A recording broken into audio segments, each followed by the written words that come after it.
Votre chien est agressif sans raison. Il aboie sans raison, il aboie sur d'autres personnes quand vous êtes en promenade ou sur d'autres chiens, il aboie chez vous tout le temps et c'est devenu très difficile pour vous. Vous voulez comprendre pourquoi il agit comme ça. Eh bien, Cécile Cardon communique avec votre animal et elle peut vous aider à comprendre la raison de cette agressivité. Bonjour, je suis Isabelle, la fondatrice des Galeries du Mieux-être, qui prend soin de vous et de vos animaux et vous propose des praticiens pour vous accompagner, vous et votre animal, à aller mieux, tout ça en ligne. Et aujourd'hui, j'ai donc le plaisir d'accueillir Cécile et je voudrais te poser une première question, Cécile. Comment est-ce que tu peux et comment est-ce que tu arrives à communiquer avec un animal? Bonjour Isabelle. Alors, pour communiquer avec un animal, j'ai besoin de sa photo, j'ai besoin de son nom, voire même de son surnom. Parfois, nos animaux. Alors, il y a le nom, ce qui est important, juste, pardon, je fais une précision. J'ai besoin du nom qui est noté sur le passeport de l'animal, le nom par lequel je l'appelle quotidiennement et éventuellement son surnom ou ses surnoms s'il a des surnoms. Ça me permet, à partir de la photo, de me connecter à à l'énergie en fait de l'animal. C'est comme si je me connectais à son esprit et c'est une communication qui se passe sur le plan intuitif. C'est pas une communication comme nous sommes en train de faire actuellement toutes les deux, c'est une communication intuitive. Et je vais me présenter à l'animal dont il s'agit et lui poser les questions qu'éventuellement son gardien ou sa gardienne m'aura transmises. Et donc, tu peux savoir, tu peux arriver à comprendre les comportements de certains animaux, que ce soit, j'imagine, les chiens, les chats, d'autres types d'animaux de compagnie, j'imagine. Et tu peux arriver à résoudre alors, du coup, le problème qui vient d'une incompréhension au final de l'animal. Alors, on peut donner beaucoup d'informations. Dans les meilleurs cas, on arrive en effet à résoudre la situation qui est devenue complexe pour le gardien ou la gardienne de cet animal. Tu as raison de préciser qu'on travaille essentiellement avec des animaux de compagnie.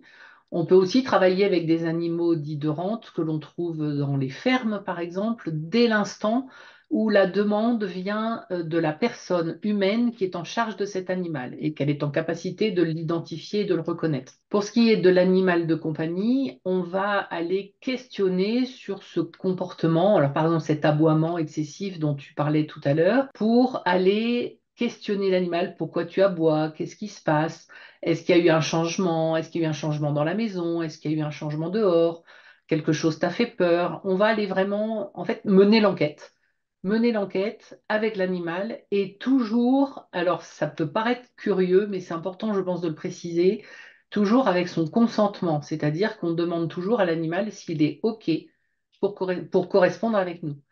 Ce qui est important de comprendre, c'est que le communicateur, quand il reçoit la photo, enfin quand il se met en contact avec l'animal, il peut ne pas avoir de réponse, parce que l'animal peut ne pas être disposé à ce moment-là à répondre. Comme nous, on est aussi, on n'est pas toujours disposé.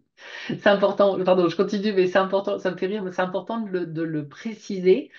Et c'est important que le gardien ou la gardienne en soit bien conscient. C'est-à-dire qu'on ne peut pas recevoir une photo et dans les 5 minutes qui suivent, transmettre la communication animale. En tout cas, moi, je ne sais pas faire comme ça. Et parfois, j'ai besoin d'y revenir plusieurs fois parce qu'il y a des animaux aussi qui sont extrêmement bavards, qui ont beaucoup, beaucoup de choses à raconter.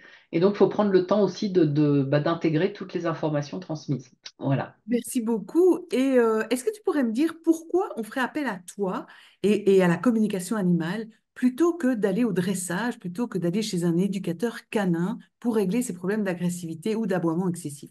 Alors, c'est une excellente question.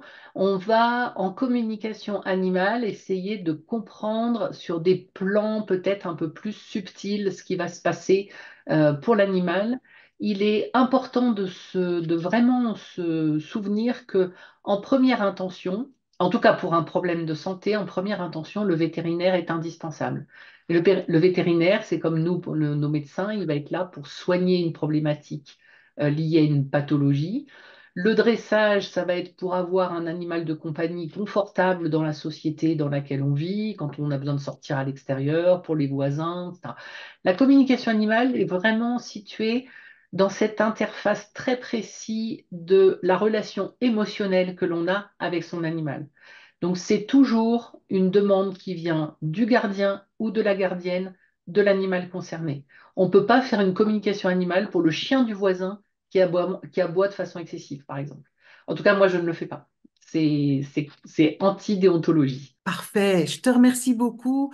Je vous invite à découvrir l'article de blog que Cécile vous a préparé sur ce sujet et je vous invite aussi à prendre un rendez-vous d'appel découverte gratuit avec Cécile pour en savoir plus sur comment elle peut exactement vous aider et votre animal. Je vous dis à bientôt pour d'autres interviews. Ciao, ciao.